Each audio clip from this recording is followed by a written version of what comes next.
स्वागत है आपका फिर से एक और नई भावनात्मक कहानी में। हमारी आज की कहानी है लावारिस। विक्रम और उसकी पत्नी राधा का जीवन अब पहले जैसा नहीं था। घर का माहौल कई दिनों से तनावपूर्ण था, क्योंकि विक्रम के बूढ़े पिता रामनाथ बीमार और कमजोर होते जा रहे थे। उम्र बढ़ने के साथ रामनाथ को अब घर में मदद और देखभाल की ज्यादा जरूरत थी। राधा को यह सब भारी लगने लगा था। उसने कई बार विक्रम से कहा, देखो, अब यह सब मुझसे नहीं हो रहा है। दिन रात मैं ही इनके काम में लगी रहती हूं। मुझे भी तो कुछ आराम चाहिए। विक्रम भी अब धीरे धीरे अपने पिता की जिम्मेदारी से थकने लगा था। काम से घर लौटने के बाद भी उसे कई बार रामनाथ का ध्यान रखना पड़ता था। विक्रम और राधा के बीच पिता की देखभाल को लेकर आए दिन बहस होने लगी थी। एक दिन राधा ने गुस्से में कहा, हमसे जो बन पड़ा हम कर रहे हैं, लेकिन इस उम्र में भी ये अपने आप काम क्यों नहीं कर सकते? क्यों नहीं इन्हें किसी और के पास भेज देते? विक्रम ने पहले तो चुपचाप राधा की बात सुनी, लेकिन वह खुद भी भीतर से परेशान था। उसे अपने पिता से बहुत लगाव था, लेकिन अब उसकी जिम्मेदारियों ने उसे थका दिया था। राधा, तुम कह तो सही रही हो, लेकिन हम उन्हें कैसे छोड़ सकते हैं? लोग क्या कहेंगे? राधा ने गहरी सांस ली और फिर एक कड़वी आवाज में बोली, लोगों की परवाह छोड़ो। हमें अपनी जिंदगी जीनी है या दूसरों की? अगर तुम इतना सोचते रहोगे तो हम कभी अपने जीवन में खुश नहीं रह पाएंगे। हम किसी को यह नहीं बताएंगे कि हमने उन्हें कहां छोड़ा है। हम उन्हें लावारिश की तरह छोड़ देंगे, ताकि किसी को पता ही न चले। विक्रम ने एक पल के लिए सोचा। उसे यह विचार क्रूर लगा, लेकिन धीरे धीरे वह राधा की बातों से सहमत होने लगा। उसने सोचा कि इस तरह उनकी जिंदगी में शांति लौट आएगी और उन्हें फिर से आजादी मिलेगी। लेकिन यह काम ऐसे ही नहीं हो सकता, विक्रम ने कहा। हमें यह योजना सोच समझकर बनानी होगी, ताकि कोई सवाल न करे। राधा ने तुरंत योजना बनानी शुरू की। तुम पिताजी को डॉक्टर के पास ले जाने का बहाना बनाओ। हम उन्हें सुनसान जगह पर ले जाकर छोड़ देंगे। वहां से वह कभी वापस नहीं आ पाएंगे और कोई उन्हें ढूंढ भी नहीं सकेगा। विक्रम ने धीरे धीरे सिर हिलाया। उसकी आंखों में थोड़ी देर के लिए झिझक थी, लेकिन अब वह राधा की योजना के साथ तैयार हो चुका था। अगले दिन उसने रामनाथ से कहा, पिताजी, आपकी तबीयत ठीक नहीं लग रही है। मैं आपको डॉक्टर के पास ले चलता हूं। रामनाथ ने अपने बेटे की बात पर भरोसा किया, जैसा कि उन्होंने हमेशा किया था। उन्हें कभी शक भी नहीं हुआ कि उनका अपना बेटा उनके साथ ऐसा कुछ कर सकता है। रामनाथ चुपचाप तैयार हो गए और विक्रम के साथ गाड़ी में बैठ गए। राधा भी गाड़ी में बैठी और तीनों लोग शहर से बाहर की ओर निकल पड़े। रास्ते में रामनाथ को यह एहसास नहीं हुआ कि उनका बेटा और बहू कुछ छुपा रहे थे। वह इस विश्वास में थे कि वे वास्तव में उन्हें डॉक्टर के पास ले जा रहे हैं। कुछ घंटों बाद विक्रम ने गाड़ी को एक सुनसान इलाके में रोका। चारों ओर वीरान सड़कें, न कोई घर, न कोई इंसान। यह एक ऐसी जगह थी जहां से वापस आने का रास्ता किसी को नहीं पता था। पिताजी, आप थोड़ी देर यहीं रुके। हम खाने का सामान लेने जा रहे हैं, विक्रम ने अपने पिता से कहा। रामनाथ ने बिना कोई सवाल किए गाड़ी से उतर गए। वह बस एक भरोसे के साथ खड़े रहे कि उनका बेटा और बहू वापस आएंगे। लेकिन जैसे ही रामनाथ गाड़ी से उतरे, विक्रम और राधा ने गाड़ी स्टार्ट की और तेजी से वहां से चले गए। रामनाथ कुछ देर तक उसी जगह खड़े रहे, इंतजार करते रहे।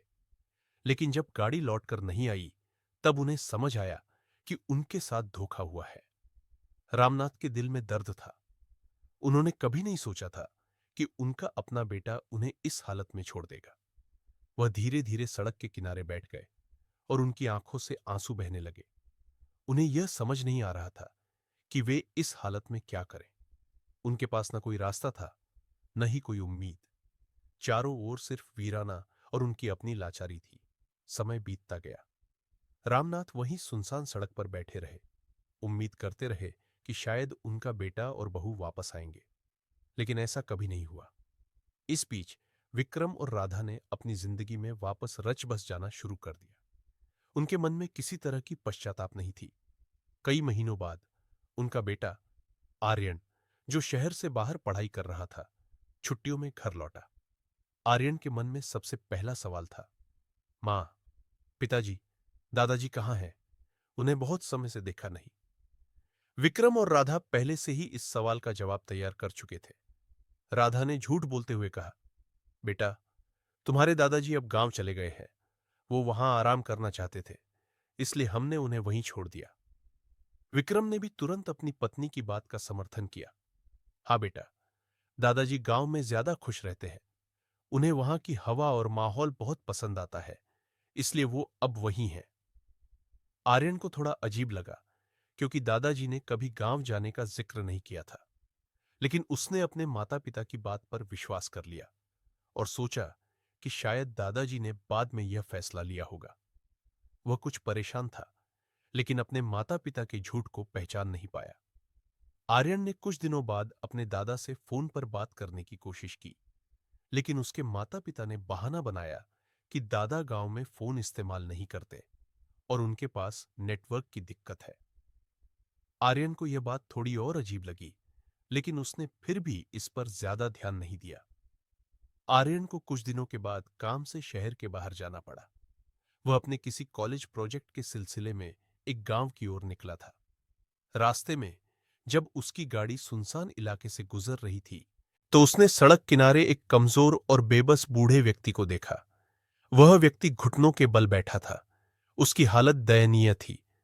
उसकी आंखों में वह चमक नहीं थी जो कभी आर्यन के दादाजी की आंखों में हुआ करती थी, लेकिन चेहरे पर एक परिचित झलक थी। आर्यन ने गाड़ी धीमी की और एक झटके में गाड़ी रोक दी। उसने ध्यान से उस बूढ़े को देखा और पहचान गया। वह और कोई नहीं, उसके अपने दादाजी रामनाथ थे। दादाजी! आर्यन हैरान था। वह तुरंत गाड़ी से उतरा और अपने दादाजी के पास दौड़ा। दादाजी, आप यहां इस हालत में क्या कर रहे हैं? आपने कहा था कि आप गांव जा रहे हैं। रामनाथ की आंखों में आंसू थे। उसने बड़ी मुश्किल से आर्यन की ओर देखा और धीरे धीरे अपनी कहानी बतानी शुरू की। बेटा, मुझे गांव नहीं भेजा गया। तेरे माँ बाप ने मुझे यहां छोड़ दिया, जैसे कोई बेकार चीज फेंक देता है। मैंने कभी सोचा भी नहीं था कि मेरे अपने बच्चे मेरे साथ ऐसा करेंगे। यह सुनते ही आर्यन का खून खौल उठा। उसका दिल टूट चुका था। वह कुछ समय के लिए सदमे में था कि उसके अपने माता पिता इतने निर्दयी हो सकते हैं। आर्यन ने अपने दादाजी से वादा किया कि वह उन्हें इस हालत में कभी नहीं छोड़ेगा और अपने माता पिता को उनके किए का सबक सिखाएगा। उसने अपने दादा को कार में बैठाया और उन्हें एक सुरक्षित जगह पर ले गया, जहां वह उनका ख्याल रख सके। फिर उसने अपने दोस्तों और कुछ परिचितों से मदद ली, ताकि अपने दादा की अच्छी देखभाल हो सके। आर्यन का दिल टूट चुका था, लेकिन उसने ठान लिया था कि अब वह अपने माता पिता को सबक सिखाकर ही रहेगा। उसने योजना बनाई कि वह पहले अपने माता पिता को शांतिपूर्वक यह महसूस कराएगा कि उनका बेटा उनके विश्वास को कभी नहीं तोड़ेगा। फिर वह उनकी असलियत दुनिया के सामने लाएगा। वह घर लौटा और एकदम सामान्य व्यवहार करने लगा, जैसे कुछ हुआ ही नहीं। उसने अपने माता पिता से पूछा, माँ, पिताजी, दादाजी से बात नहीं हुई। मैंने उन्हें फोन किया, लेकिन नेटवर्क नहीं मिला। विक्रम और राधा ने राहत की सांस ली कि उनका झूठ अब तक पकड़ा नहीं गया है। उन्होंने फिर से वही बहाना बनाया कि गांव में नेटवर्क की दिक्कत है और दादाजी वहां बहुत खुश है। आर्यन ने यह बात मान ली, लेकिन उसके दिमाग में एक साजिश चल रही थी। उसने अपने दोस्तों को यह योजना बताई कि वह अपने दादा को इस हालत से बाहर निकालकर अपने माता पिता को उनका असली चेहरा दिखाएगा।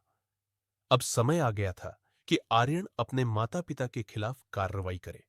वह जानता था कि अगर उसने सीधा सामना किया तो उसके माता पिता फिर से झूठ बोलेंगे और मामले को घुमा देंगे। इसलिए उसने एक ऐसा रास्ता चुना जिससे उसकी योजना पूरी हो सके। आर्यन ने अपने परिवार के अन्य सदस्यों, पड़ोसियों और दोस्तों को एक दिन घर बुलाया। उसने एक खास वजह बताई कि दादाजी उनसे मिलना चाहते हैं और यह उनकी आखिरी इच्छा है कि वह सभी से एक बार मिले। विक्रम और राधा को यह सुनकर झटका लगा, लेकिन वे मजबूरन राजी हो गए। उन्हें लगा कि शायद उनका झूठ सामने आ सकता है, लेकिन आर्यन ने इतने प्यार से कहा कि उनके पास कोई और रास्ता नहीं था। जब सभी मेहमान घर पर इकट्ठा हो गए, आर्यन ने उन्हें यह बताया कि वह वीडियो कॉल के जरिए दादाजी को उनसे मिलवाने वाला है। यह सुनकर विक्रम और राधा के पैरों तले जमीन खिसक गई। वह घबराहट में एक दूसरे की ओर देखने लगे, क्योंकि उन्हें लगा कि उनका झूठ पकड़ा जाएगा। आर्यन ने धीरे धीरे फोन निकाला और सभी के सामने कॉल लगाया। कॉल लगते ही स्क्रीन पर रामनाथ का चेहरा नजर आया। बूढ़े, थके हुए, लेकिन अब उनकी आंखों में कुछ सुकून और ताकत थी। आदित्य के मन में दादाजी की बातें गूंज रही थी। उसे यकीन हो गया था कि उसके मां बाप ने जो किया वह माफ करने लायक नहीं था।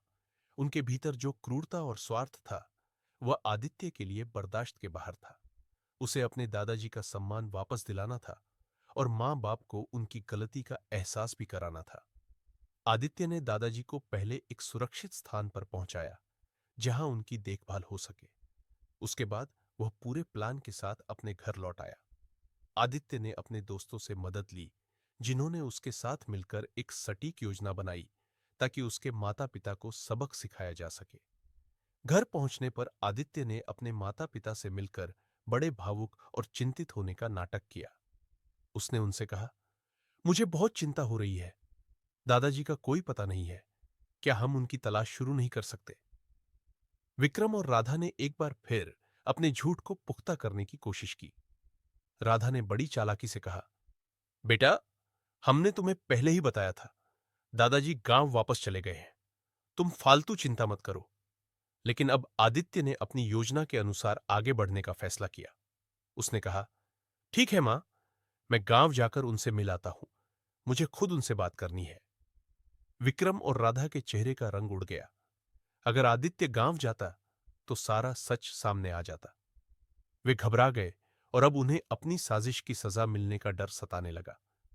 राधा ने विक्रम से धीरे से कहा, हमें कुछ करना पड़ेगा वरना सब कुछ खत्म हो जाएगा। विक्रम ने आदित्य को रोकने की कोशिश की, लेकिन आदित्य ने साफ कहा, अगर आप लोग मुझे रोकने की कोशिश करेंगे तो मुझे शक होगा कि कुछ गड़बड़ है। उसने अपने माता पिता को खुलकर चुनौती दी। आदित्य ने तब अपने प्लान का असली हिस्सा शुरू किया। उसने एक दिन अपने मां बाप को घर बुलाकर कहा, आपको एक सरप्राइज है, मैंने दादाजी को खोज निकाला है। यह सुनकर विक्रम और राधा सकते में आ गए।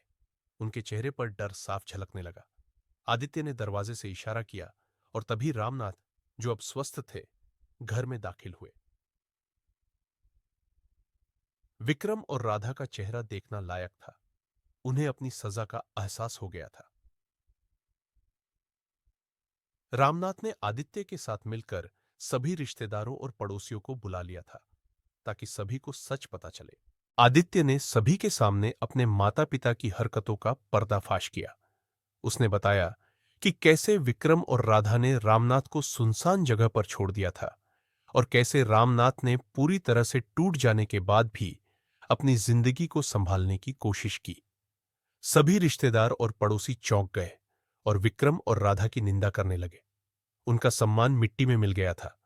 आदित्य ने अपने माता पिता को सिखाया कि अपनों के साथ ऐसा बर्ताव कभी नहीं करना चाहिए। आखिर में आदित्य ने अपने माता पिता से कहा, आपने दादाजी को लावारिस छोड़ दिया था, अब आपकी बारी है। मैं आपको भी छोड़ सकता हूं, लेकिन मैं वैसा बेटा नहीं हूं। उसने अपने माता पिता को यह एहसास दिलाया कि उनके गलत कामों के बावजूद वह उन्हें कभी वैसा नहीं छोड़ेगा जैसा उन्होंने अपने पिता के साथ किया था। विक्रम और राधा का सिर शर्म से झुक गया था। उन्हें अपनी गलती का एहसास हो गया था, लेकिन अब देर हो चुकी है। आदित्य ने दादाजी को घर वापस बुलाया और उनके सम्मान और प्रेम के साथ रहने की व्यवस्था की। जो ऐसा करता है वह एक दिन खुद अपनी औकात जान जाता है। बुजुर्गों का सम्मान और देखभाल हमारी जिम्मेदारी है। जो अपने माता पिता के साथ गलत करता है उसे कभी सच्ची खुशियां नहीं मिलती। आपको ये कहानी कैसी लगी हमें जरूर बताएं। अपने विचार हमें कमेंट करके भेजें। कहानी को अपने परिवार और दोस्तों के साथ जरूर शेयर करें और हमारे चैनल को सब्सक्राइब करना ना भूलें। मिलते हैं आपसे एक और नई कहानी के साथ। धन्यवाद।